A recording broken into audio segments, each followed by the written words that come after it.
C'est-à-dire, vous n'avez pas un problème avec. J'entends pas souvent ni critiquer par exemple le président Bassirou Diomaye. C'est rare.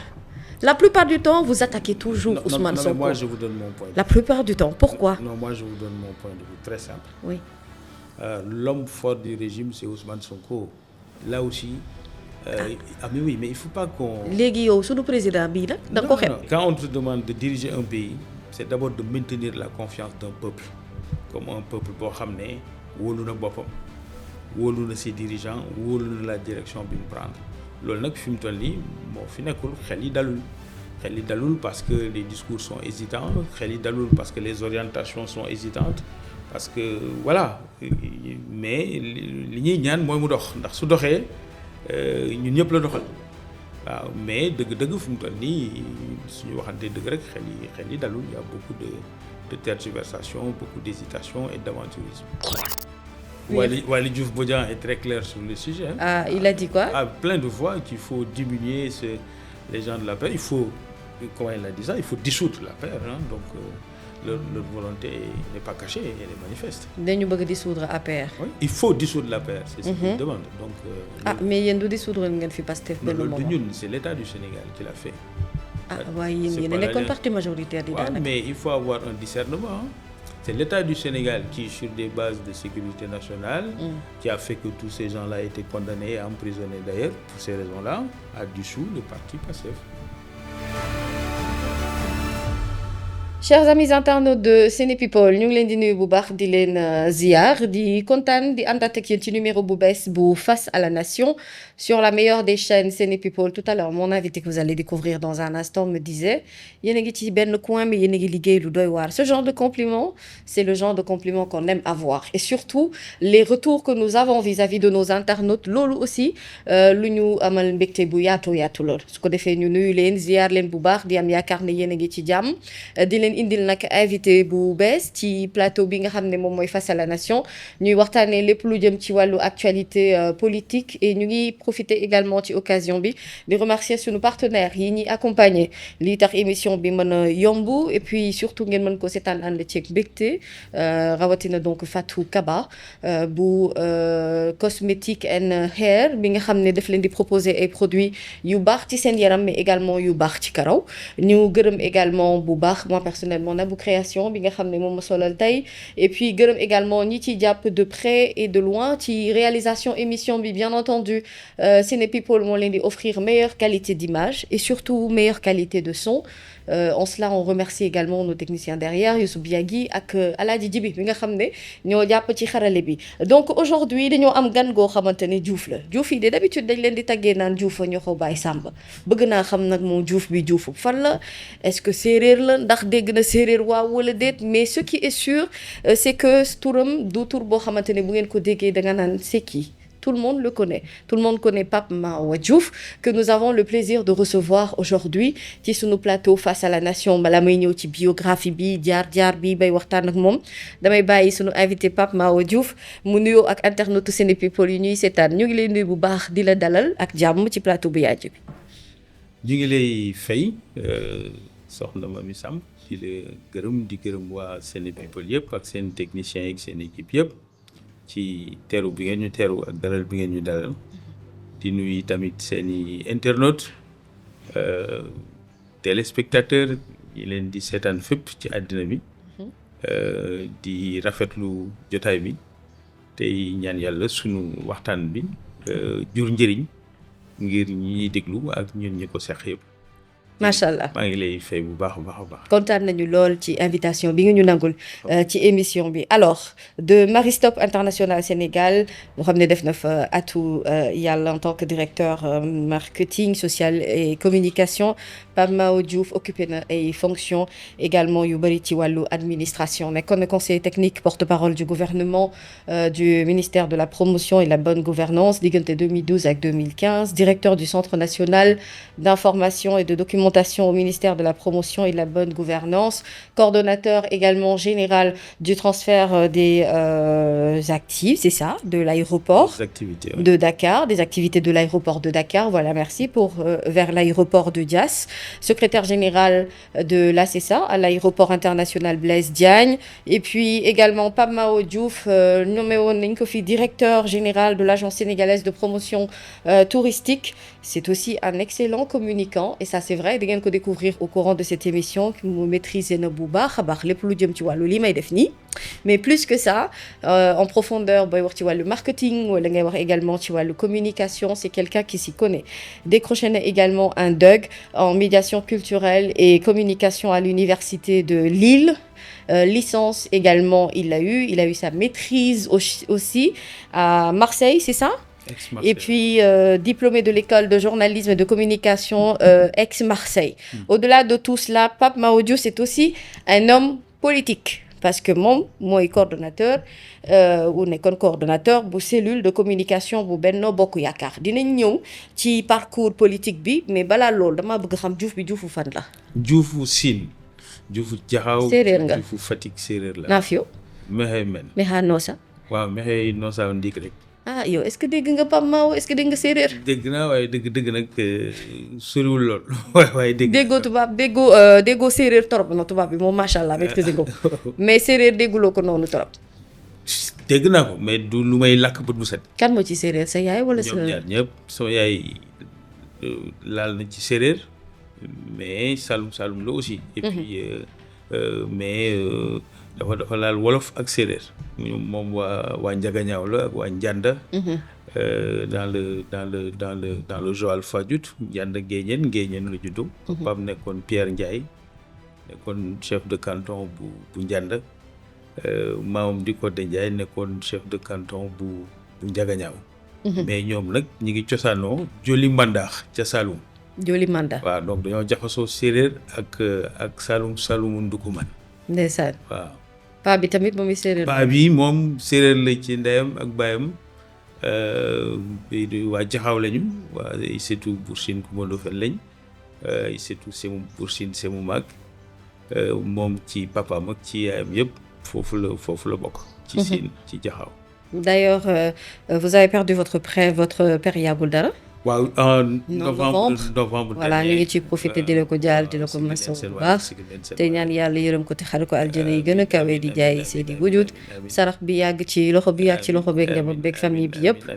alors ku xool biographie bi ou en tout cas une partie de la biographie parce que j'ai fait exprès ma bàyyi leneen li yow nga waxal ko sa bopp ñi nga xamante ne ñoom ñoo ñuy seetaan dañuy xam ne Pape Mao am na jaar-jaar et surtout jàng na.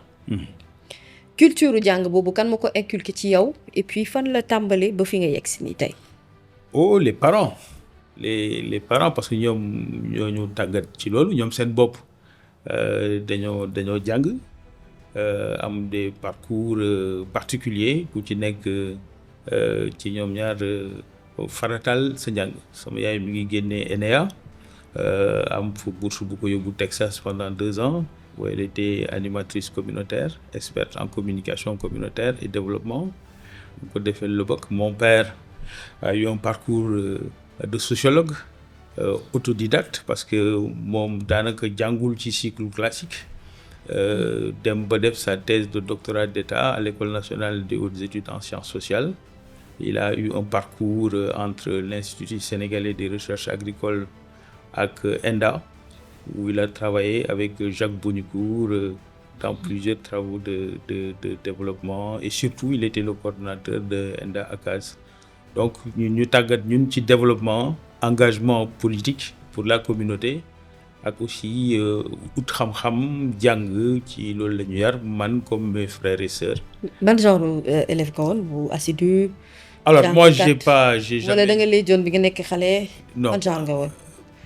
Légion là, mais j'étais quand même un enfant gentil. J'étais pas dans def. Je sortais pas de la bonne yoon bi daal. du ko wàcc waaye nag bëri dama xawoon terrible dans le sens où énergie bi dafa bëri woon yeeg wàcc bëri et cetera da doon bëri ci kër gi ak en dehors. Alors je suis né à Dakar à Sicap Liberté 4 Et puis, mais yàgguma fi nag parce qu'au bout à l'âge de 5 ans, nous sommes partis à Ziguinchor, où j'ai fait l'essentiel de mon parcours, même s'il y a eu une parenthèse de 3 ans et demi, 4 ans à Fatick, mais on est retourné encore à Ziguinchor, à HLM Néma, où j'ai fait l'école Sœur Néma. Foofu laa defee sama primaire, entre l'école Sœur Néma et Saint-Sacrement. Ensuite, il y a eu la parenthèse de Fatick. Et puis, je suis allé retourner à Tété Diédhiou, où j'ai fait ma 3e. Et puis, le reste du cycle, je l'ai fait au lycée Djignabo, seconde, première, terminale, jusqu'à mon bac en 98. Et puis, je suis allé à Lille, où j'ai fait 2 ans. Et ensuite, le reste de mon cursus, je l'ai fait à la faculté d'Aix-Marseille, Aix-Marseille 1 à l'époque. Aujourd'hui, c'est les universités Aix-Marseille regroupées. Et jusqu'au 3e cycle que j'ai fait en co-tutelle avec l'école supérieure de journalisme de Marseille et Aix-Marseille avec Françoise Bernard qui nous accompagnait à l'époque. diggante Lille Marseille bi nga fa jàngee ba am ci diplôme yi nga yittewoo woon yëpp yi nga soxla woon pourquoi vous n'êtes pas resté là-bas travailler là-bas, pourquoi vous êtes rentré au pays? Alors, excellente question parce que day niroog lu sori ak li ñuy waxtaanee tey, mais c'est étroitement lié. La plupart d'entre nous bi ñu paree jàng surtout commencé fa liggéey et puis amoo problème mu papier parce que j'étais installé et j'avais la possibilité tout simplement de rester vivre en Europe. Mais benn moment le choix a été pour moi évident de rentrer au Sénégal parce que comme disaient les copains de l'époque, j'ai un ami qui avait la formule de dire vivre et mourir à Dakar. waaw ñun noonu lañ ko gisee c'est-à-dire addina bi li muy yaatu ku nekk dafa am na fa war a sax nekk faak sa askan say mbokk. Dund ak ñoom l'expérience de la vie lu ngeen am bokk ko noonu laa ko gisee et loolu gisuma woon man di dund feneen fu dul Sénégal yàlla nag mooy def ku nekk fa nga war a jaar fa nga war a dund mu def ko ci yow mais ñun daal suñu conviction moo doon prendre nos clics et nos claques rentrer au Sénégal. Et comment s'est passé le retour au Sénégal? Pas évident. Pas évident. Da nga ñëw rek am liggéey ak dossier de. non.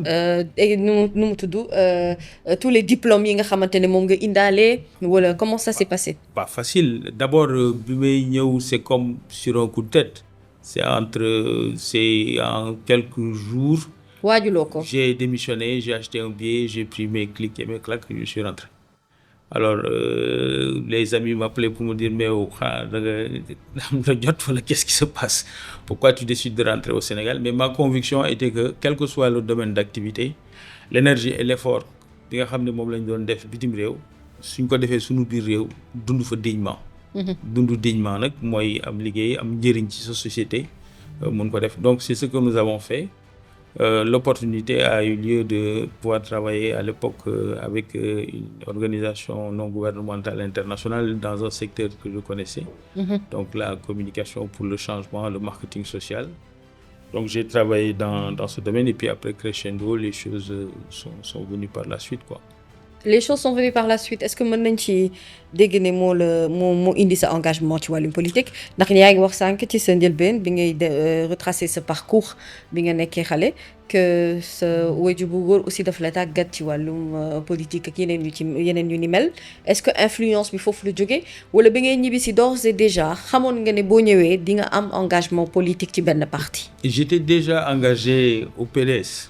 J'étais déjà membre de l'UJTL de France et de Lyon en particulier. Vous savez, bi ñu nekkee dans les années 2000, 98-2000, toute la jeunesse était pour Wade. Parce qu'on voulait que alternance am, que PS bi fi nekkoon ñu changé ko indi PDS. Donc ñun aussi ci dynamique militante boobu au sein du PDS ci lañ nekkoon. Donc fekk ñu nag ñuy doog a dem Europe ñu gën ci jàpp jusqu'à l'avènement de l'alternance. Autour de 2004-2005 nag ci lañ gën a impliqué wu dans le cadre du PDS. Donc bi may ñëw j'étais déjà dans le PDS mais le PDS dafa nekkoon ci benn phase transitoire. Il y avait globalement ñetti options. Idrissa Seck qui était parti sur Rewmi. Il y avait l'option Karim Wade qui était là aussi et la troisième option c'était l'option du président Macky Sall. Donc ñun à partir du moment où l'option Karim Wade ak l'option Idrissa Seck nekkuloon suñu option on était d'abord des wadistes, c'était loolu moo ñu dugaloon ci politique la perspective bi présenté woon pour ñun c'est la perspective du président Macky Sall mu tombé également ñu ñibbisi donc on a naturellement engagé et poursuivi le combat au sein de l'Alliance pour la République. D'accord foofu mais nag la conscience politique. C'est familial. Mon père dans sa jeunesse était un militant de l'extrême gauche. C'est d'ailleurs ce groupe-là une partie boo xam ne ñoo dem après dans les ONG. Pour liggéey dans le développement. Donc une conscience politique moom dañu ci yar dañu ci tàggat. Ma mère également ci développement la liggéey pendant 30-40 ans jusqu'à la fin de ses jours en 2020 ci lii mu doon liggéey mooy la condition féminine les droits des femmes l'accès au foncier l'accès aux terres la revitalisation des rizières dans le pays de Fatick créer benn centre des centres d'accueil pour les jeunes filles yu doon ñëw en ville amuñu fu ñu dal mu jox leen benn centre d'accueil di leen jox ñu lekk accompagner leen également dans leur scolarité ba tey jii ñenn ñi sont à l'international ñenn ñi sont dans tous les secteurs de la vie publique donc la conscience nationale la conscience politique la responsabilité collective waaw dañu ci tàggat yaruñu ci quoi donc c'est naturellement que en tout cas nous sommes engagés en politique. Alors Pape Mahawa bu ma lay dégg damay dégg également nit koo xam ne dafa am ay influence ci ay parents yoo xam ne teel nañ ko wan yoon wi liggéeyal askan wi bien entendu mais au-delà de tout cela damay jàngat aussi koo xamante ne am na expérience dëgg-dëgg ci wàllum politique Parti démocratique sénégalais ci boobu temps amoon na école de parti et tout donc politique ni nu ko daan defee ak ni nu koy defee xëy na peut-être jamono ji jafe na loolu moo tax d'ailleurs sax ñu seetlu la plupart de ces grands partis ñuy am problème mu relève wala kuy mën a jël aussi assurer la relève de ces partis tout simplement parce que tàggat bi ci nekkoon dafa mel ni nekkatu ci léegi donc yow mi nga xam ne ndaw nga dem nga bitim réew jàngi ñibbisi yaa ngi woon ci Parti démocratique sénégalais après nga décidé rejoindre l'ancien président de la République Macky Sall di ànd ak moom est-ce que bi nga ñëwee ci parti bi dañ la accepter automatiquement wala il a fallu monter des échelons wala à un moment donné doon nga gis ñoo xam ne dañ la doon couper l'herbe sous le pied.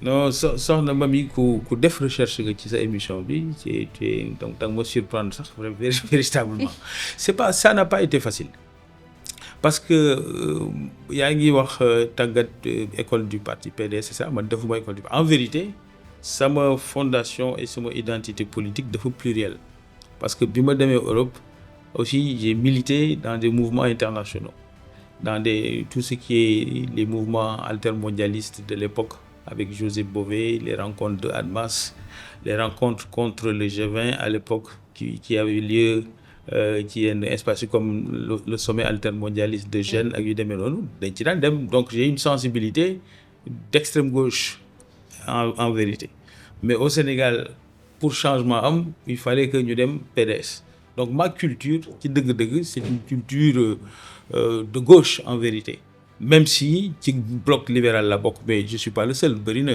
notre président qui est libéral notre ancien président qui est libéral aujourd'hui a eu une jeunesse maoïste aussi waaw donc puisque bokkuma ci moule boobu waaw ça n'a pas été facile au sein de mon parti pour être reconnu ci place bi nga xam ne moom war a nekk mais loolu je pense que fépp la dans tous les environnements day am concurrence dañ lañ sonal et cetera mais loolu mooy règle du jeu bi aussi. ndax dañoo jàppoon ne daal booy bi dafa jóge bitim réew rek jàng ñëw di ñu won ay këyit ak ay diplôme yu bari noonu la demee. waaw ak ay làkkum tubaab yu dul jeex. làkkum tubaab yu dul jeex yooyu itam ñu am luñ la ci catalogué quoi. mais waaw loolu am na mais terewul am na aussi beaucoup de compagnons avec qui ñoo xam ne liggéey nañ am ay mag ñu baax aussi ci biir parti bi ñoo xam ne dañu buggal lu baax parti bi buggal lu baax réew mi ñu la téye la ci mbagg ba nga xam ne effectivement les responsabilités yi ñu la confié woon et qui étaient énormes parce qu'une coalition de près de 300 partis et organisation Benno Bokk Yaakaar bi ñu jox la communication bi nga di ko gérer. à ton âge à l'époque c'était loolu cër la woon bu am solo. et cër boobu ça montrait aussi que APR am na capacité jox à la jeunesse confiance di ko positionner et ça n'a pas toujours été facile parce que da doon nekk en première ligne et souvent tout ce qui va avec pour te permettre de faire face c'est daawul nekk tout le temps présent mais il fallait être imaginatif. et armé de courage parfois pour prendre ses responsabilités, quoi. Alors yan relation nga amoon yow Pape Mahawa Diouf ak l'ancien président de la République Macky Sall parce que jox na lu fi quand même ay postes de responsabilité nommé la fi directeur général au-delà de tout cela jox la rek déjà cellule communication parti rek pour man personne de confiance nga koy jox. Nature relation bi ngeen amoon dëgg-dëgg lan la.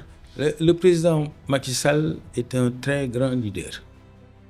C'est un homme d'État accompli. Qui a une très haute idée de ses responsabilités foyewul responsabilités yi ko Sénégalais yi jox. C'est dur, parfois c'est compliqué pour un dirigeant de sa trempe et pour un pays comme le Sénégal, mais terewul dafa am mesure ci li muy def. Donc j'avais des relations privilégiées ak moom. En tout cas ci mission yi ma doon dénk dafa ma ci daan déglu te dafa doon wax ak man de façon régulière.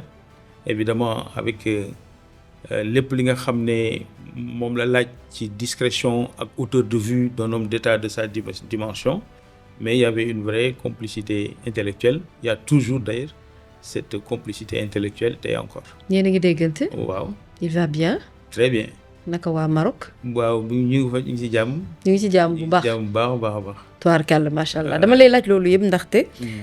Ça fait un moment Pape Mahawa déggatuñ la fenn. Est-ce que matul un an xëy na peut-être bi régime bu bees bi ñëwee installé wu ba léegi on ne vous entend plus. waaw silence boobu lan moo ko waral. waaw d'abord parce que coalition bi Benno Bokk Yaakaar amatuloon donc l'outil cellule communication de Benno qui était l'instrument bi nga xam ne moo la taxoon di wax c'est existé tout loon. Ensuite quand il y a soo nekkee ci mbir pendant fukki at ak ñaar ñu dem ba changement am Sénégalais yi jël seen confiance jox ko la coalition Diomaye président day baax nga taxaw tuuti am recul d'abord ci sa bopp yow sa bopp xoolaat sa bopp xoolaat sa njaboot xoolaat sa environnement et cetera mais am recul aussi ci espace public bi ndax espace public bi c'est l'intimité des Sénégalais aussi. munoo dëkk ci seen i nopp bët bu set di wax ju dul jeex surtout changement amee il faut nga joxe respiration et puis bàyyi ñi fi ne aussi le temps que ñu joxe seen vision si dee am nañ vision ñu wane seen mënin su dee am na lu nu mën ñu joxe seen discours su dee am na lu ñu bëgg a échanger et comme ça après ñu ne bon soo ñëwaatee di wax sax si base bi ngay wax day am lu bees lu fi xew et puis ñun si suñu biir aussi ñoo xoolaat sunu doxawaay et puis loolu la nit ñi di def actuellement dans notre parti. Nous avons de grands responsables, de grands hommes d'État au sein de ce parti. Ñu ngi organiser wu progressivement teg nañ un secrétariat exécutif national qui permet aussi de faire reprendre à l'APR sa position naturelle dans le paysage politique sénégalais ndax nag APR su pënd bi wuree tuuti c'est pas n'importe quel parti. C'est un parti quand même boo xam ne en 3 ans organisé wu na de façon méthodique ba mujj jël nguur gi en 2012 sur 12 ans mu porté une coalition dont le catalyseur qui a gagné quasiment toutes les joutes électorales jusqu'en 2012 et au plan des résultats incontestés du point de vue de la construction de ce pays et de sa dynamique de croissance qui est encore actuelle parce que la dynamique de croissance de 2012 dañul moo fi ne ba léegi donc loolu daal yaakaar naa ne xamatuma la doon laaj bi sax exactement mais pour la confiance avec le président et pour les ressources du parti et sa capacité à se réorganiser ça il faut pas avoir le moindre doute vous allez le voir les choses vont être prises en charge convenablement parce que aussi ay kilifa yu mat kilifa yu am taxawaay ñoo nekk ci biir parti bi te liggéey bi ci war nañ ko def. Très bien. Alors au sein de l'APR, bon, j'ai un peu l'impression que depuis la chute de votre régime, que c'est un parti qui patauge un tout petit peu depuis le départ du président Sall. On se demande même qui est et on se demandait qui était le numéro 2 de ce parti en l'absence du président Sall. Et depuis bi mu demee ba tey je vois que j'ai l'impression que c'est une communication qui part un peu dans tous les sens. Tantôt c'est des Abdou Mbow qui parlent, tantôt c'est des Pape Malick Ndour qui parlent, tantôt ce sont des conférences de presse yoo xamante ne on veut vouloir donner la parole à tout le monde. Puisque vous y êtes et puisque maîtriser nga communication appareil yu APR bi bu baax a baax, en termes de reconstruction de parti bi nga doon wax léegi nii fan ngeen ci tollu yéen APR te bu ñu ne woon bërët par exemple aujourd'hui ne soxla nañu candidat ndax jàpp ngeen ne am ngeen kenn au moins ku ngeen mën a jiital koo xam ne bu waxee sénégalais yi dinañ ko bàyyi xel. waaw bon laaj yu bëri la ci benn laaj mais li am solo mooy ñu xam ne c'est un parti composé de cadres majeurs. am ci ay nit ñu am jaar-jaar mun nañ leen tudd nga jël mel ni Maître Sidiki Kaba à titre d'exemple. ay nit ñu am taxawaay lañ ci seen carrière ak ci parti bi. am na Maître Omar Youm am na ñeneen et puis am na ñu bëri sax ñoo xam ne ils travaillent mais soxlawuñ forcément pour am benn forme visibilité bi. liggéey nag soo koy def doo ko sàmm ci mbedd mi da nga koy liggéey ba mu mot. su jotee nga génne ko mais loolu ñi ngi ci te parti bi ñu yor ñun parti la boo xam ne dafa am jaar-jaar. Alliance pour la République ragal amu fa li war ci li nga xam ne mooy situation réew mi saa yu jotee taxawaay bi ci war dinañ ko taxaw ba mu mot sëkk te sénégalais yi dinañ ko gisaat wax ji mooy dañu nekk nag dans une situation et un contexte particulier am na yeggaguñ ci mais on peut anticiper c'est-à-dire que y a le principe de la reddition des comptes. dinañ ci dégg. Donc ça rajoute à une ambiance particulière loolu moo tax rek mais le parti mi ngi taxaw mi ngi wane na ko ci législative yi que am na ancrage partout dans le pays malgré des difficultés liées aux conditions yi nga xam ne moom le président de la République convoqué le collège électoral un peu par surprise bett ñëpp nous on a été forclos dans quasiment une dizaine de départements yoo xam ne on devait les gagner, mais on n'a pas pu mettre des listes parce que simplement dañ juum à la dernière minute dans la précipitation. Une dizaine de départements. Donc, ñi xam nañ ne l'Alliance pour la République est encore un parti ancré, solide, populaire, qui vaut au moins, à minima, sans la présence d'un candidat, sans la présence d'un leader dans le pays, 1 million de voix. Donc, li ci des xel ak ay motali. xam naa loolu sax mooy justifier l'orientation qui est donnée un peu à la reddition des comptes en ce moment parce que xam nañ ne nous sommes un appareil qui est parfaitement crédible, parfaitement à même de prendre ses responsabilités au plan politique te loolu dañ koy def de toutes les façons. De toutes les manières on ira dans cette direction. loolu mooy da nga jàpp ne stratégie la kon. ci gouvernement bi ngir mën leen nasaxal daal pour que. wàññi seen doole. ci wàllum politique dinañ ci dikk maa ngi fàttali sunu mbokk internet yi. oui mais imaginer ñoom ñoo ko wax je crois que. Waly Diouf Bodian est très clair sur le sujet. Ah il a dit quoi. À plein de fois qu'il faut diminuer les gens de l'APR il faut comment il a dit ça il faut dissoudre l'APR donc. Leur volonté n'est pas cachée, elle est manifeste. dañu bëgg dissoudre APR. Oui, il faut dissoudre l'APR, c'est ce qu'ils demandent. Donc, mais yéen du dissoudre ngeen fi Pastef benn moment. ñun c'est l'État du Sénégal qui l'a fait. waaye yéen a nekkoon parti majoritaire di daanaka. Mais il faut avoir un discernement. C'est l'État du Sénégal qui, sur des bases de sécurité nationale, qui a fait que tous ces gens-là étaient condamnés et emprisonnés d'ailleurs, pour ces raisons-là, a dissous le parti Pastef. D'accord très bien alors ma fàttali sunu mbokku internautes yi ne Pape Mahawa Diouf moom mooy sunu invité yéen a ngi ci seen biir émission face à la nation mën nañu dugg nag léegi nag ci wàllum actualité ndax xam naa ne boobu moom yàkkamti nga ko ñu waxtaanee wàllum politique 1 an noppi nga 1 an seetlu nga 1 an loo jàng ci régime bi. régime bi actuel. waaw il y a des difficultés loolu kay du man sax. yan difficulté. loolu askan wi yëpp ko wax. Il y a la faiblesse de direction il y a de l'amateurisme il y a. Bon, c'est difficile quoi. Là, et puis économiquement, le pays ne bouge pas. Loolu kay ñëpp a koy wax man taxi bi ma jël di ñëw sax loolu la donc loolu c'est pas nous, c'est le pays qui le ressent comme ça. Xam nga réew. C'est d'abord de la confiance.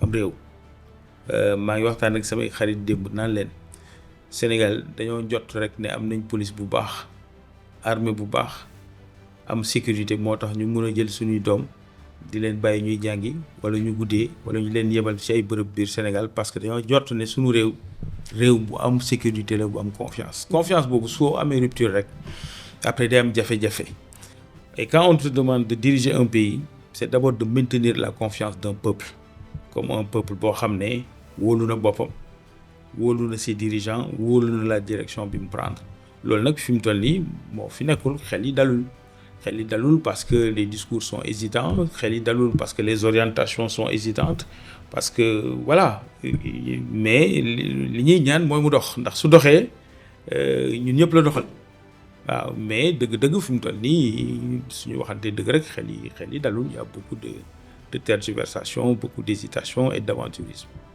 ñëw jàppoo de fu mu nekk nii situation bi sénégalais yi di dund économiquement parlant vous en avez parlé que yéen am ngeen ci part de responsabilité bu mag ndax bu ñu sukkandikoo ci rapport yi nga xam ne génn na sukkandiku également ci li ñuy gis fan yi découverte yi nga xam ne moom la sénégalais yi di def saa yu ñu yeewoo ci ay scandale yoo xamante ne gis nañu ko fi ci réew mi ci justice ni muy actionner en ce moment lu jëm ci wàllu reddition des comptes am na ci yéen ci seen ay naataangoo ñoo xam ne teg nañ leen loxo bërki dem mondial également je crois haute cour de justice moom itam dina tàmbali liggéeyam ak le top 5 des majeurs ministres yi nga xamante ne noonu lañ leen tuddee le top 5 ñi nga xam ne ñooy dem ca haute cour de justice ngir ñu saytuwaat mbir yi bu baax rapport force Covid-19 bi tout ce que les Sénégalais découvrent avec beaucoup d'effarement vous ne pensez pas que am ngeen ci part de responsabilité? Diriger moom c'est prendre des responsabilités n'importe qui dirige qui fait le choix de diriger et de faire des choix surtout ci li ñëpp bokk c'est principe de responsabilité moo xalal mooy maanaam tu dois être prêt à rendre compte li may tàmbalee foofu mooy les camarades Farba les camarades de Mansour Faye et les autres et pour la plupart sax am nañu bokkatul APR seen ndax jiite woon nañu APR ba nekk ci yeneen on leur exprime notre plus grande solidarité waaw dañ leen di jàppale di leen taxawu di leen ñaanal yàlla jëlee leen foofu ñu nekk ci difficulté yi mais reddition des comptes warul niru ak règlement de compte warul niru ak chasse aux sorcières warul niru ak fayantoo ak vengeance warul niru ak haine mooy jàppal nit ki mere ko ba yéene ko loo xam ne mooy safaan. Donc loolu li tax ma di ko wax mooy ni nga énoncé sujet bi te noonu la ko sa naataango yëpp di énoncé dans toute la presse sénégalaise waa APR ay sàcc lañ. Je n'ai pas dit que waa APR ay sàcc ngeen. non waxuma ne loolu nga wax ma ne ni nga ko énoncé ak ni ko presse bi annoncé ak les réseaux sociaux les commentaires la doxa dans l'opinion ce qu'on veut installer dans l'opinion mooy waa APR ay sàcc lañ loolu méngoowul ak volonté politique bu authentique bu sincère bu bëgg a régler la question de la gouvernance et de la bonne gouvernance parce que dafa dépassionné wul ba pare dafa préserver wul benn affaire bu important ci état de droit mooy la présomption d'innocence. Mais lan moo am kon en réalité. xamuñu ko soxna si fii ñuy wax ak yow maag yow yëpp ak sa morom kenn xamul li am ndax balaa ñu koo xam ñu atte ko suñ ko attee ne lii moo xew waaye ba léegi amul kenn ku ñu condamné pourtant ñi ñuy tudd seen tur ñi ngi wax ci ñoom mel ni ñoo xam ne lañ dañoo def lu safaanook yoon te amul benn téere amul benn firnde bu wane ne kenn ci ñoom dafa gëm na loo xam ne dañ la ci daan. Mais rapport yi leen épinglé nag Diouf ñoo ko bàyyi foo leen di def nag rapport yi. waaw rapport yi dañu gis ay problèmes. waaw. Et puis rapport yi bokkul. Il y a le rapport force de Covid-19. Le fonds force Covid, le rapport de la Cour des comptes. dañ ñëw ci force Covid parce que bokkul force Covid-19 bi ñuy def rapport bi boobu nguur gi ñëwul. ci président Macky Sall moo demandé rapport bi ñu jox ko ne ko yii dañ ko war a transmettre justice mu jël ko transmettre ko justice. daf ko transmettre justice wala dafa ne moom moo ci teg kuddam. déedéet rapport Covid-19 président Macky Sall moo ko commandé jël rapport bi jox ko justice. ma bamtuwaat. waaw non dama bëgg xam ban rapport la ci tegoon. rapport force Covid 19. oui. président Macky Sall. moo ko commandé jël rapport bi jox ko justice. ñi ci bëri commencé woon nañ leen entendre avant même la chute du régime. transition bi moo ko guddal rek mais c'est le président Macky Sall lui-même qui a demandé donc bu ñu jaxase xelu nit ñi. rapport Cour des comptes bi ñuy wax mooy bi mujjee am te premier ministre bi fi nekk wax ci lu garaaw ne dañoo làq ay chiffres nëbb ay dettes ba nga xam ne Sénégal li mu doon wax officiellement ak fi mu nekk du benn waaye gis nañ ni mu mujjee ak FMI seen jëflante bi gis nañ ko APR. mais FMI dafa confirmer li premier ministre bi wax. Le FMI n'a pas contredit les paroles du premier ministre. Mais FMI xam nga FMI c'est une institution internationale. oui so munul taxaw di werante ak ab état waaye mun na di wax ak moom wax joo xam ne nit junj doy na borom xel. gannaaw yaa ne li mu am sa kër fexeel ba sa kër bu mu fa amati te nga jox ñu firnde li ngay wax ne sa biir kër la jógee ak mesures yi nga jël ci sa biir kër pour loolu dootu fa am loolu kéemaan la je pense que arrangé wul sax Sénégal ñu di ci waxtu wax ju sori parce que man jàpp ma ne ay noon ñoo nekk Sénégal l'ennemi n'est pas sénégalais ñun nañ fexe suñu Sénégal l'essentiel ñu préserver ko pour que les générations futures quelles qu'elles soient ñu mun a jëriñoo mbir mi loolu mooy li am solo donc loolu mooy kii rapport yi ñu naan président moo ci tegoon kuddam mais benn bokk na ci bii waa forum civil di laaj actuel président bi mooy les rapports de l'IGE laaj nañ ko laajaat ko laajati ko mais moom dafa mel ni deful benn coude dafa def ñaari coude ak ñaari oom ak bopp bi yëpp la teg ci kaw rapport président Bassirou Diomaye Faye te ñu ngi koy laaj donc xam nga pour waxu politique politicienne baaxul ci mbiru réew da koy yàq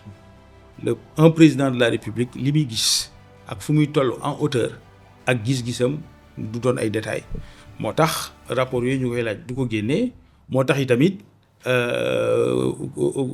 conseil supérieur de la magistrature du fa jógee man souhaité wu mu jóge fa mais discours démagogique de l'opposition mun na pousse nit ñi léeg-léeg ñuy wax loo xam ne demeewul noonu. en tout cas reddition des comptes moom réew mu bëgg a baax bëgg a développé wu il faut nga am képp kuy jiite des ressources publiques yu Sénégal yëpp bokk mbooloo bokk soo ko laalee di ko jiite di gérer war ngaa xam ne bés dinañ la woon ne la lii nga gérer woon naka nga ko téye woon ndax def nga ci lu baax ndax def nga ci lu jëriñ. ndax amoo ci dara loo ci am looloo tax nag président de la République Macky Sall d'ailleurs moo créé pôle judiciaire financier bi ñuy wax moo ko créé moo ko jox ressource pour mu mun a fonctionner. Cour des comptes moo leen mettre dans les conditions yu mën a liggéeyee nga jël itamit OFNAC moo ko créé et cetera parce que aussi démocratie mooy doxee noonu chaque étape ak li mu laaj man yaa ngi may laaj en 2012 contexte bi ma duggee APR pas 2012 contexte bi ma yegsee parce que je suis entré à l'APR 2010 loolu contexte bi mu amee sama engagement li ko démultiplier mooy président Macky Sall dafa gagné en 2012 dajale njabootam yëpp au Radisson amul télé amul rajo nous sommes près de 200 ou quelque chose comme ça.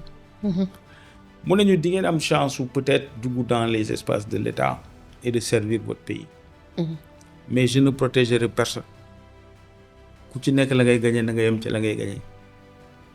j'ai vu chez lui une profonde volonté de transformer les choses. J'étais au ministère de la promotion de la bonne gouvernance dont le plan de communication pour le changement des comportements sur la promotion de la bonne gouvernance, le slogan c'était Jub Jubal d'ailleurs, en 2012-2014 déjà. J'ai vu le président de la République, la déclaration de patrimoine, la loi moo ko créé pour que tous les acteurs publics mën a def leur déclaration de patrimoine. Je l'ai vu aller dans la voie de la transformation des comportements en matière de bonne gouvernance. Mais j'ai vu aussi les facteurs freins à cette dynamique-là. Donc ces changements-là c'est pas des changements yoo xam ne coow la laaj ak doole ak xëccoo ak xiiroog ngaayoo ndax réew mi du ñaari askan benn askan la rek nous sommes le même peuple sénégalais ñun ñooy doomu nijaay ak doomu bàjjen suñu biir donc il faut pas que on crée une ambiance boo xam ne ñun ñëpp dañuy xam ne c'est une ambiance factice où il s'agit de règlement de compte politique au plan médiatique tout au moins, c'est ça que ça ressemble. Maintenant suñ demee ba ñu condamné ay nit génnee ay firnde daan ay nit sur des choses qu'on peut constater, là à ce moment-là on pourra évidemment apprécier parce qu'il y aura une décision de justice et il y aura eu mais fi mu toll nii daanaka ñëpp lañ condamné au plan médiatique, les livrer à la vindicte populaire médiatique simplement pour en faire une arme politique. Il faut qu'on sorte de ça dans ce pays ndax fii kenn ragalu fi kenn dafay ragalul kenn ndax ñun la suñu biir rek amul keneen raxuñu. Les gardes pénitentiaires sont des Sénégalais, les juges sont des Sénégalais, les avocats sont des Sénégalais, les acteurs politiques sont des Sénégalais et nous vivons au Sénégal, nous ne vivons pas ailleurs. Donc on se connaît très bien. Mënuñ naxante. Donc man daal li ma yaakaar ce pays doit être développé. Il doit y avoir plus d'éducation. Il doit y avoir plus de production économique. Il doit y avoir plus d'infrastructures encore davantage. C'est vrai. Aéroport international Blaise Diagne moom kenn du ko construire fii ak 5 ans un autre BRT duñ ko fi créé waat fii ak 5 ans, ça c'est évident, mais il faut être imaginatif, il faut être inclusif. dañ dajale ñi mën liggéey ñi am xam-xam ñu teg réew mi ci axe yëggali li fi président Macky Sall def ndax daf fi def nag. Très bien léegi ça c'est foofu rek laa bëggoon daaneel. daf fi def nous avons soutenu un pouvoir politique et un régime qui a des résultats tangibles dans le pays, que personne ne peut contester. Le visage du Sénégal a changé sous Macky Sall. xar kanamam. À coût de combien de milliards? Ah mais xaalis mooy tabax réew. xaalis de mooy tabax réew su ko leboon te gisuñu ko fi ñu mun ko wax mais dañ ko fi gis. dañ fi gis lu ñu gisul ci benn réew bi ñu wër. gis ko ci rythme ak progression bu accéléré bu amul feneen ci biir Afrique. ba tax na tey président Macky Sall. Communauté internationale bi di ko jox confiance di ko déglu ci ay xelam ak ay xalaatam ndax dofuñu am nañ ràññee xam nañ li ñu def Sénégal xam nañ ne il a eu des résultats, tout n'est pas parfait. Il y a eu beaucoup de choses qu'on aurait pu améliorer. Je pense par exemple que sur l'éducation nationale on aurait pu beaucoup mieux faire. Il a accéléré sur la fin sur les hôpitaux etc. Le système médical on aurait pu beaucoup mieux faire sur la bonne gouvernance.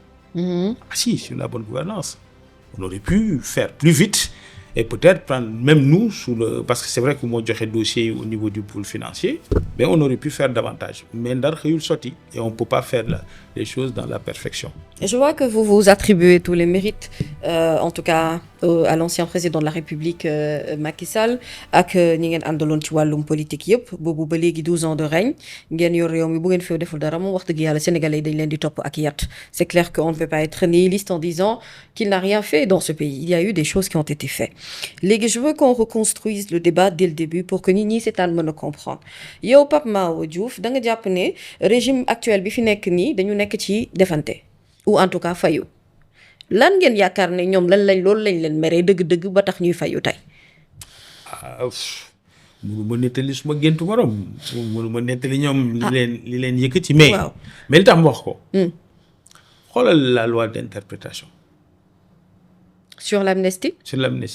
loolu dafay kéemaane parce que dama bëgg a préciser suma pensée parce que mënuma wax ñoom li tax ñu di ñu meree ba tax ñuy def loolu mënuma ko expliquer parce que loolu ñoom ñoo xam li ne seen xol ak seen xel mais mun naa partager ak yow loo xam ne ñoo ko bokk dund.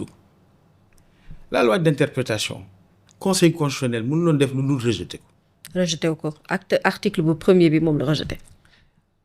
Le conseil constitutionnel mënu loon def lu dul rejeter la loi. Et encore une fois rejeté wu ko la loi n'a pas été rejetée. Le conseil constitutionnel nee na loi boobu c'est anticonstitutionnel parce que le conseil constitutionnel ne juge que de la constitutionnalité. nee na loolu dafa waroog sunu constitution. Article premier bi oui. waaw léegi li tax mu wax ko te conseil constitutionnel wax dëgg. mooy li fi xew ci sunu réew diggante 2021 ak 2024 yàlla bu mu fi mës a xewati. amiin yaa rabbal aalamiin. mais pour mu bañ fi xewati il faut que ñu def vérité réconciliation il faut que nit ñi xoolante ci bët waxante dëgg def justice mun a juboo ci l'essentiel parce que ñi bokk réew bu ko defar seeni xol su féewaloo munuñu ànd defar dara ndax fukki nit di gas fukki nit di suul gaal ga dafay dikk. waaw gaal ga dafay dikk waaw. Ce qui s'est passé entre 2021 et 2024, c'est une violence inouïe. J'entends des militants de PASTEF dire qu'ils ont subi des violences policières. Si c'est avéré, inacceptable. Inacceptable. Man sama kër dañ ko song taal suma oto. Je doute que ce soit des forces de défense et de sécurité qui l'ont fait. Du ay policiers ñoo ko taal te du waa APR. ak keneen ak leneen ak feneen suñu demee ba jiitu jamono njiitu réew mi et c'est là que le président Macky Sall, moi je juge que l'histoire va le juger en grand parce que s'il ne fait pas la loi d'amnistie ne nañ génn ci lii na ñëpp bokk ci élection yi ñu tourner la page Sénégal jëlaat sa trajectoire démocratique normale su ko deful on fait quoi? On se tape entre nous jusqu'à la fin. Il faut que ñu taxaw. Il y a des gens qui sont contre la loi d'amnistie parce qu'ils disent que impunité là, alors que la loi d'amnistie ne porte pas sur certains types de crimes, torture, etc. loolu mënul bokk ci amnistie. Mais surtout sooy jiite réew il faut à un moment donné nga dajale ñëpp ñu waxante dëgg ci li xew. jéggalante ba pare def justice. Mais est-ce que mën nañ jéggal fu justice amul. mais dama ne mais moo tax. on peut pardonner là où il y a pas la vérité. ñett la wax vérité justice et réconciliation. oui. mais vérité nit ñi dañuy toog waxtaan. démarche bi dafa baax. nous avons eu des pertes en vies humaines. nous avons eu de fortes violences entre nous, entre Sénégalais. Mais quand même on n'a pas vécu l'Afrique du Sud. Ce n'est quand même pas la France et l'Allemagne nazie. Oui, mais c'est quand même des personnes qui ont perdu la vie. moom la même bu dee benn la bakken bu bëri la. waaw moo tax ma ne la on a eu des pertes en vies humaines. oui. On s'est tapé dessus. am na ay tiraillements yu fortes entre nous. Mais ce n'est pas l'Allemagne nazie et la France. Ce n'est pas l'apartheid de l'Afrique du Sud. war nañ mun a am des ressources pour se parler parce que man li ma gëm ci politique. te moo tax mooy jël kàddu d'ailleurs. politique du pour teesante. du pour xarabante. C'est pour régler des problèmes politiques et ce problème-là il est politique. dañ ciy wax mais nëppal baaxul. suñ ko nëppalee ku nekk di def sa parparloo ne maa wax dëgg kële waxul dëgg mais kañ lañ ci génn. la vérité ak les leaders politiques dañu war a sous niveau le peuple il doit avoir en tout cas un hauteur de vue bu gën a élevé. waaw parce que les violences yi fi dund mais ñun ñoo ko dund suñu biir ku fi dem télé di wax la neex aussi nit ñi xam ne ñun la neex ngay wax. ku fi attaqué gendarmerie wala nga attaqué commissariat wala nga attaqué camp gendarmerie wala camp militaire mais nga def ko ak ma def ko c'est le même sort. S'il y a des Sénégalais qui ont vécu ces tortures-là en face des forces de défense et de sécurité loolu aussi suñuy doom ñoo ko subir ak suñuy doom ñoo ko def nañ ko waxtaane ko moo ñuy génnee ci parparloo boo xam ne quand on parle des sujets on parle pas des vrais sujets mais ku nekk da ngay wax li neex sa bakkan ñi nga àndal. te loolu du leadership politique pour man leadership politique dafa war a sut loolu donc yaa ngi may laaj li ne seen xol ak vengeance ci loolu xaw ma ko mais lii mun naa la ko wax maintenant nag quand on voit le fils du président son beau-frère ainsi de suite plus qu'un député lui-même qui veut attaquer le président de la République à la haute cour de justice pour haute trahison bon tout ceci parfois day xaw a niroog loo xam ne daal du lépp sauf justice. kenn xamul lu muy doon daal waaw xaw doy waar. Alors man je m'étais dit si j'ai encore l'opportunité de recevoir un membre de l'APR sur ce plateau dinaa ko laaj benn mbir parce que ñun dañuy am un peu benn regard bu xaw a sori tuuti politique yi.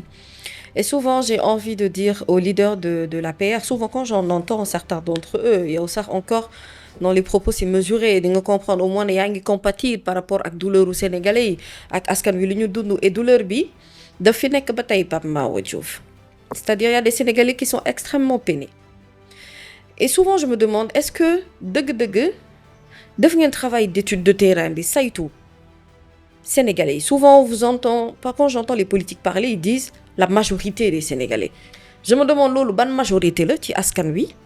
En tout cas ñun regard bi ñu am mooy ne aujourd'hui si votre régime a chuté c'est parce que dëgg-dëgg dañoo jàpp ne dafa am ci seen yorin dëgg la naam am na lu baax mais lu ci ëpp li leen lajjuloo daf ci bokk bonne gouvernance bi ngay wax léegi daf ci bokk ni ñuy yore suñu ay politique publique daf ci bokk crise budgétaire bi nga xamante ne dafa confirmé wu d'ailleurs ak li ñuy gis nii yëpp te ñii nga faral leen ak ñàkk bañ leen a faral dañu dem dans le sens bi askan wi soxla mooy ne avoir une justice aujourd'hui boo xam ne du protéger ñi te du également mettre en mal ñeneen ñi ci des.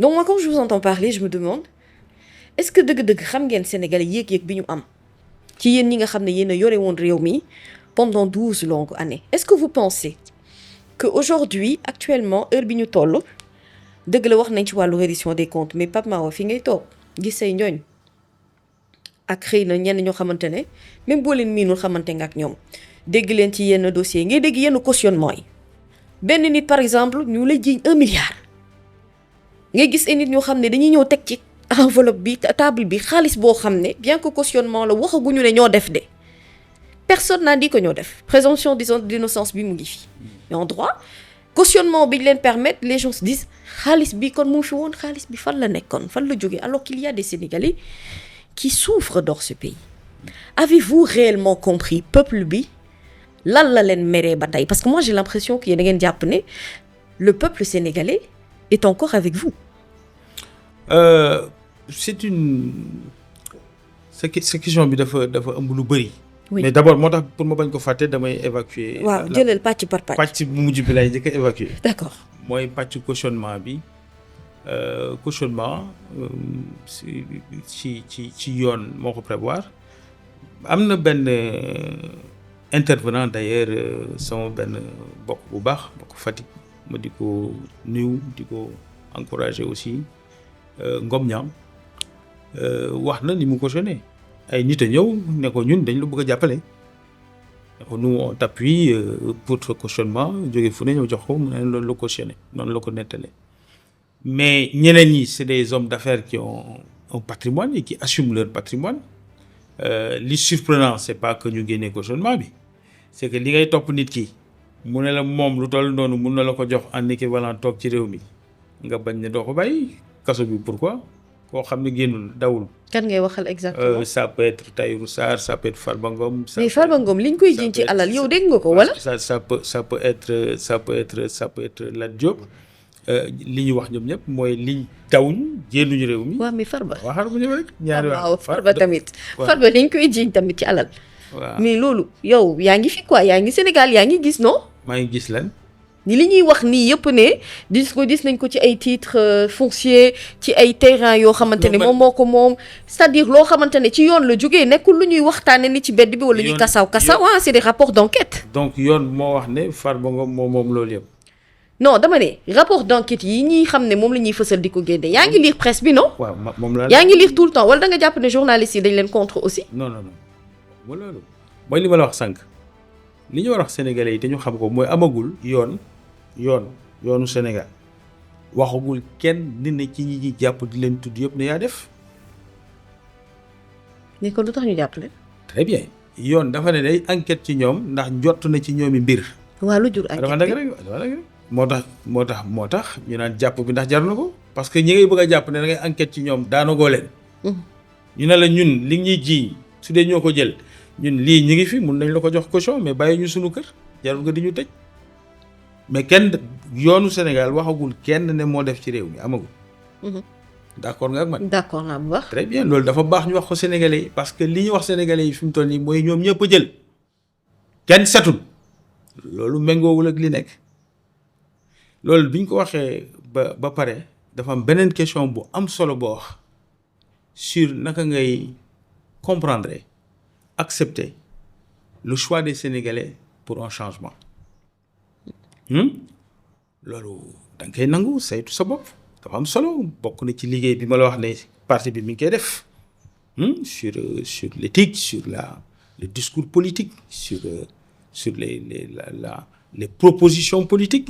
nee naa la am nañ force mooy les résultats économiques les résultats en termes d'infrastructure am nañ faiblesse c'était sur les questions de bonne gouvernance mais ñun déjà dans le régime on le savait et on développait des lignes pour expliquer comment améliorer ça et cetera mais nit munoo am tout parfait xam nga sur la reddition des comptes les choses sont en train de bouger. Il y a des faiblesses mooy faiblesse yi ma la wax nii mais principaux reddition des comptes mënul ñàkk ci démocratie ni mu mel fii noonu la mel France il faut que ñu yegg si foo xam ne di diriger ak rendre compte c'est pareil c'est-à-dire que Nicolas Sarkozy rend compte le fils de Biden a rendu compte Trump bi nekk président a rendu compte de sa gestion précédente loolu ak démocratie dañu war a doon loo xam ne c'est normal et c'est loolu nag président Macky Sall xamoon na ko moo tax OFNAC ñu créé ko moo tax pôle financier bi ñu créé ko ba pare jox les conditions nécessaires libérer la Cour des comptes pour mu mun di def liggéeyam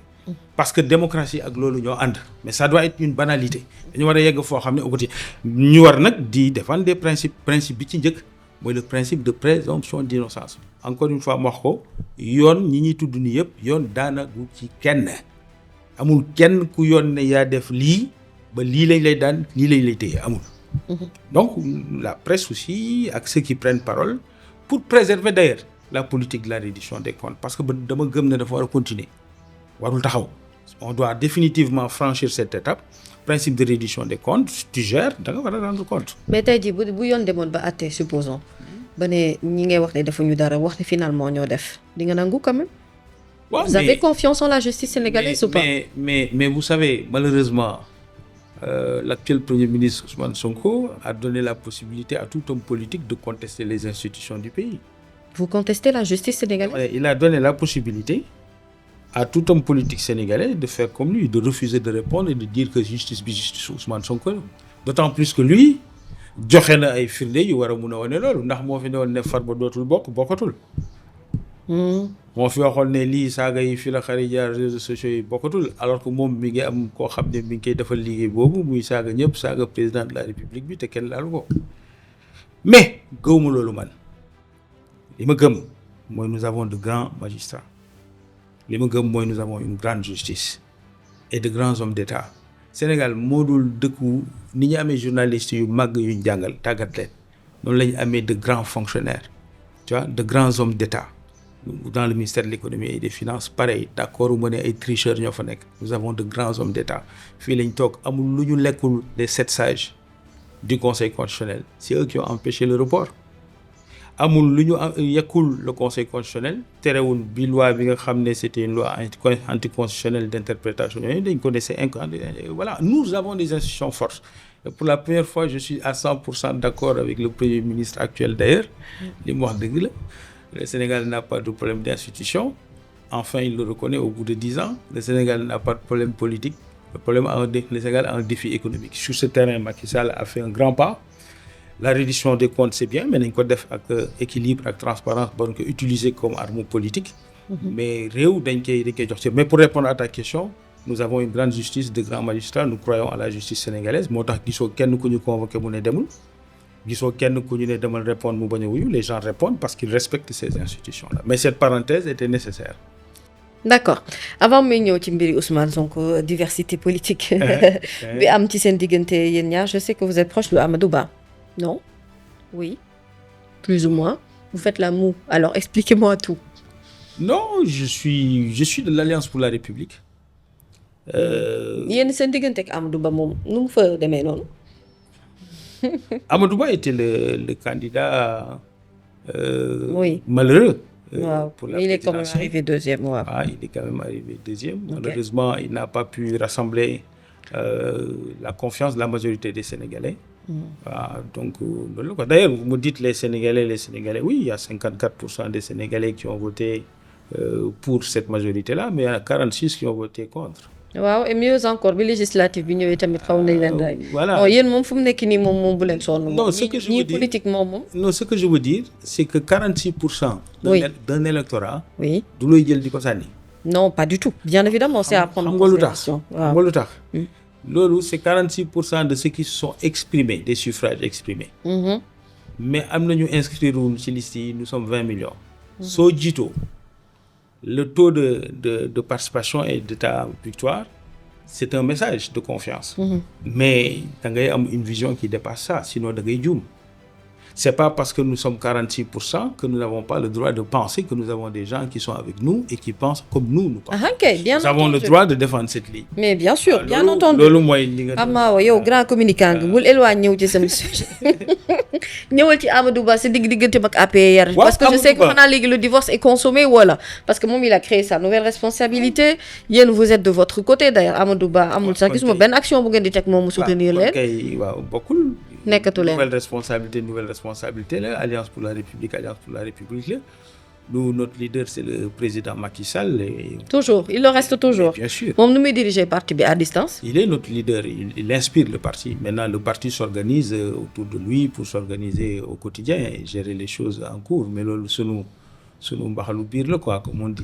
mais wax leen ma nu ngeen koy gérer quand même. Mais ça se day gère. woote WhatsApp ba tey wala nu muy demee. Les moyens de communication comment sont vous faites multiples. pour gérer ko ba tey wala.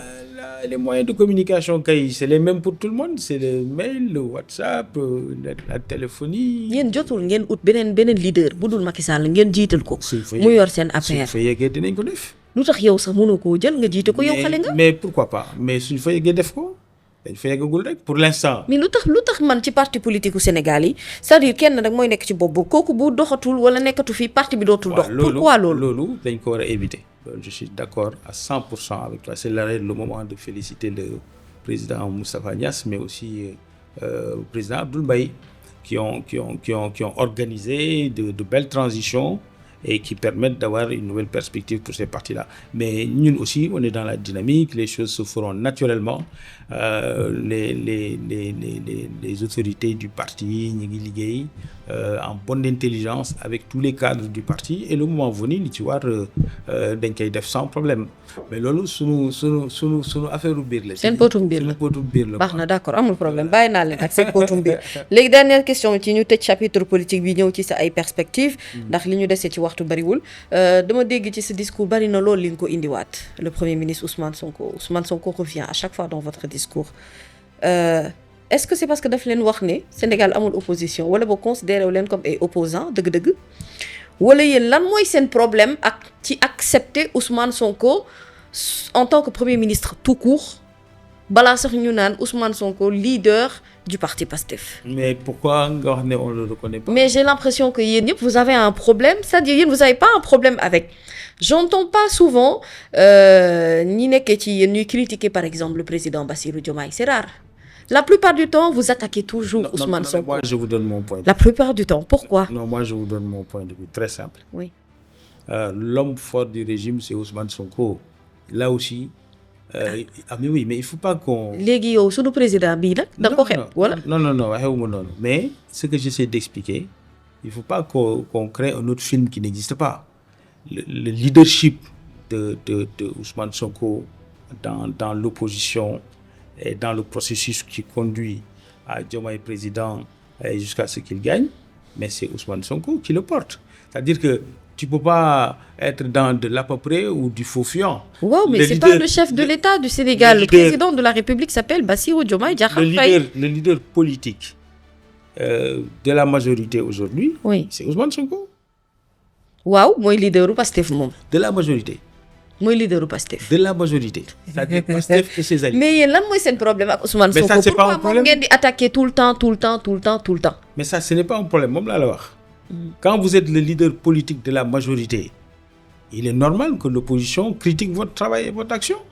loolu la rek. mais bu defee lu baax tamit du ngeen ko nangul. mais man wax naa la ne li mu wax barki démb lu baax la loolu amul benn problème su defee lu baax ñu nangu ko kay mais ku ñu koy wax sax ku boot bukki xaj mbow la il est le leader de la majorité actuelle. loolu est-ce que faawu leen Ousmane Sonko yéen te du ngeen ko wax sincèrement. pourquoi du ngeen wéet tëju naan du grand bi guerrier la quoi. Ça n'arrive pas. Non, je pense que en tout cas man di moo gisee. La politique elle est très sérieuse. La preuve elle peut déraper et causer des morts d'hommes et consorts. Donc je la prends très au sérieux. Comme ni ma la ko waxee, il est le leader de la majorité présidentielle, c'est lui. Et qu'il soit Premier ministre ou ministre des Finances ou ministre de l'économie, ça change pas à la chose. C'est lui le patron politique de la majorité politique PASTEF. À ce titre donc, il est normal que les gens critiquent sa politique positivement ou négativement, ou s'il dérape, qu'on s'adresse à lui. Mais il ne faut pas être frileux aussi. J'ai l'impression qu'une partie de la majorité est très frileuse ci ay affaire critiques. Diriger, c'est accepter les critiques. En cela, je pense d'ailleurs que le président Macky Sall était un bel exemple. mais loolu mooy taaral démocratie da ngaa jàpp ne moom dafa nangoon ay critiques mais président Macky wala dafa démocratoon. président Macky Sall mooy yow bi président Macky Sall di tëj journaliste yi fii fekku la fi. président Macky Sall kay ah li mu nangu gisuma président. di mu tere fii opposant politique pour mu nekk candidat yow loolu yëpp fekku la fi Pape Mahawa. président Macky Sall nangu critique. nga ne nanguwul critique. nangu critique ki nga xam ne day toog nañu ci njekk nga ne kooku nanguwul critique. non attention. attention lan. donc mu bëgg a solo rek waaye li ma wax mooy loolu quoi njiit daal da ngay am le dos rond. waaw nangu non critique moom. waaw baax na au moins ça fait construire les choses et ça fait. et puis soo te loolu mooy beauté démocratie. soo jabootee da ngay nangu nit ñi. dëgg la waaw. il faut ngay encaisser quoi. waaw c'est la beauté de la démocratie. waaw léegi nag loo ko bañ nangul ko gudd noppam président Macky Sall moom mënoon na encaisser c'est quelqu'un doon noppi lu yàgg nit ñi nekk ci kawam maintenant nag il pouvait réagir également mais koo xam ne la ku mënoon a nangu y compris dans son propre. nangu naa la ko amul benn problème te yaay buur ci émission man boo ñëwee sama émission yaa buur amul benn problème y a pas de souci j'accepte ñu tëj ak le dialogue bi nga xam ne ou plutôt ñu tëj débat politique bi ak le dialogue bi nga xam ne le président Bassirou Diomaye Diakhar Faye il a fait appel à vous nee na ñëw leen ñu waxtaanee. ci ay points ci wàllum politique ak ci avenir politique réew mi ci fichier électoral beeg yeneen yu ni mel ndax yéen APR yéen a ngi waaj di ngeen dem wuy ji wala. man li ma jàpp daal munoo yor sa paaka daas ko ba mu ñëw boot ko sa ginnaaw tubi néeg bi ne ma kaay ñu waxtaan. waaye yéen ana paaka bi tamit nag. dañ leen woon leen kaay leen jàmm ngi nii. tiyil sa bët rek nga xool ñun ñu ngi gis quand même te Sénégalais yaa ngi gis li xew waxtaan dafa am ñiy waxtaan. faw ñu am les prédispositions yu mun a faciliter waxtaan boobu. mais ni ma la ko waxee moom munoo daas sa paaka ba mu ñëw làq sa ginnaaw di néeg bi tëj ne ma kaay ñu waxtaan loolu du waxtaan boo xam ne wax dëgg yàlla dal na xel. kon du ngeen dem de du ngeen dem incha allah. on va voir li ñu kii mais wax dëgg yàlla waxtaan boo xam ne daal noonu lañ ko tërale. gëw ma ne ñun dinañ ci sawar ak li ñuy waxtaanee yi tamit te it dafa mel ni nit ñi d'accorduñ sax ci terme li ñuy waxtaan. kii nee na problème politique am na kële nee na problème politique amul kenn xamul li ngay jàpp en tout cas dëkk bi laaj na dal même journalistes yi ñuy sonal aussi les influenceurs là koy jàpp di tëj à tuer à voir bon affaire yi na dal waxtaan daal liy jiitu mooy nit ñi dal kilifa gi ci féete ci kilifteeg bi indi sérénité nit ñi am sérénité mën a waxtaan te waxtaan nag mënul ñàkk. sunu démocratie moom mooy ni ma la ko waxee rek da nga am 54% mais 46% yi suñu àndul ak yow doo def dara. loolu moom dëgg la. voilà donc moom booy jiite moom ñëpp mën a far ak yow waxtaan ak ñëpp. am na ñuy far ak yow am na ñu dul waxtaan far ak yi foog yow mu am parce que ñëpp mënuñ bokk. tout se règle autour d'une table. loolu nag dafa doon nag sunu mandarga démocratie de tout temps. waaw parce que moo koy doxal sinon du dox. dëgg la. loolu moom dëgg la sinon réew mi moom am na jàmm Pape Mahawa. waaw réew mi am na jàmm. macha allah am na jàmm yàlla xeb dolli. waaw am na jàmm de. réew mi am na jàmm xanaa kay. mbiri koom-koom beeg poos gi rek la ñuy lijjanti fu mu nekk nii lu situation sénégalais yi gën a neex. yàlla jàmm ji sax amiin yaa rabal alamin alors avant ñuy tëj émission bi parce que waxtaan bi neex na passionnant c'est tellement passionnant de discuter avec vous que aw ma envie sax mu jeex mais il faut ñu waxtaan ci sa ay perspectives d'avenir. Pape Mahawa ci lan nga nekk lan ngay waajal ak fan nga jëm. Bon, nous sommes toujours engagés en politique. Nous sommes des professionnels de la communication. Nous sommes également des agents de l'aéroport du Sénégal. On a demandé à réintégrer l'aéroport et puis bon, le reste, on a d'autres outils en tant que consultant sur les questions de communication, de conduite de changement, etc. On intervient aussi bien au Sénégal que dans la sous-région. macha allah donc loolu mooy projet yi fu mu nekk nii. ñu xaar la d'ici quelque temps daal. nga yëngu ci wàllum consultation. consultance bu baax vous y êtes déjà. d'accord en tout cas ñu ngi lay souhaiter plein succès. merci. ci li nga xamante ne moom mooy sa liggéey. Également yàlla defal la ci ndam lu yaatu. je dis à nos internautes qui nous suivent. que c'est un monsieur extrêmement gentil, mais très, très, très bien en communication. Voilà, c'est pour ça qu'il a essayé de faire des pirouettes cacahuètes là dans l'émission. Comme disait un de mes amis juristes, Pape Ahmadou Mbaye, la poudre de perlimpinpin. Xaw ma perlimpinpin la koy waxee xaw ma perlimpinpin.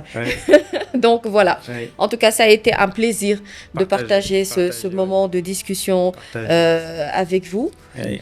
Xam gën a découvrir kan mooy Pape Mahawa Diouf parce que Macha souvent dañuy gis les acteurs politiques mais duñu xam seen jaar-jaar. C'est ça. duñu xam par quoi ils sont passés. C'est duñu ça. xam seen vision duñu xam li nekk ci biir xol yi. te loolu day tax boo dee cette année émission ba pare nga mën a mettre noonu nag def benn idée sur la personne bi ñu amoon tey comme invité. donc Diouf a ñu ko bàyyi Samba borom siin maa ngi lay gërëm bu baax di la sant. jërëjëf soxna bàyyi la nga tàggatoo ak internautes yi. jërëjëf soxna si vraiment merci beaucoup. Merci à vous. Nous avions toujours plaisir à regarder ces émissions.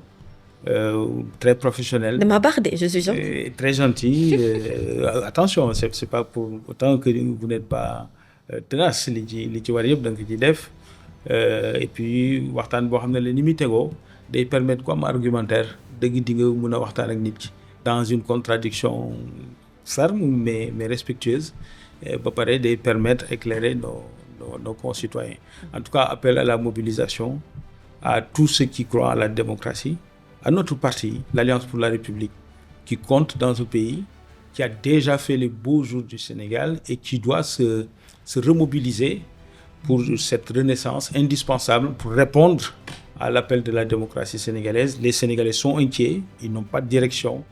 L'actuel régime ne donne aucune perspective. Au bout d'un an, on ne sait pas de quoi sera fait le lendemain. On n'a pas de précision sur les options, les priorités budgétaires, sur le financement de notre économie, sur la stratégie agricole, sur la stratégie de l'enseignement supérieur. Toutes ces choses-là indispensables pour le Sénégal, on ne peut pas vous dire clairement quelle est la direction qu'on prend dans un an ou deux. Et pour ça, le Sénégal, ses forces vives, les partis politiques que nous sommes, doivent travailler à donner des alternatives politiques pour que nous gagnons aussi ci waxu saagante yi. J'ai évité de parler de certains sujets parce que politique aussi soxna si il faut ñu def ko yëfu nit ñu baax ak ñu yenente lu baax réew mi. Mbiri gentleman. waaw mënuñ ko def yëfu saagante ak waxante lu ñaaw ping et pong. Man dama bëgg ñiy bëgg politique bëgg mu doon lu baax niñ ko daan gisee te gis ñu baax ci télé di ak ci débat politique yi di rew ci ñoom ñooñu tamit nañ jóg taxaw ci biir parti yi ak dans le débat public pour wane ne dëkk bi am na ñu baax ci politique te bëgg a def lu baax. léegi ñoo war a limiter le débat politique sénégalais bëgguma tudd tur ndax soo tuddee benn tur tey xam naa ci yow la ñuy fanaan ci internet bi réseaux sociaux yi mais ay saagakat ay waxante lu ñaaw rek loolu mën na doon politique ci réew mais où est-ce qu'on va man li ma gëm mooy ñi bëgg lu baax mun a waxante li ñu gëm fermement mais teg ko ci xam-xam war nañ mun a jóg tey ci politique bi ba tànkam dëgër suñu parti nag ñu ngi woon toutes les forces vives ñu jóg taxaw pour jël seen responsabilité. L'APR a toujours gagné de grands combats te bii tamit xam naa ne ndam rek la ci am incha allah. Merci beaucoup Pape Mahawa Diouf ñu gërëm ko sant ko bu baax a baax.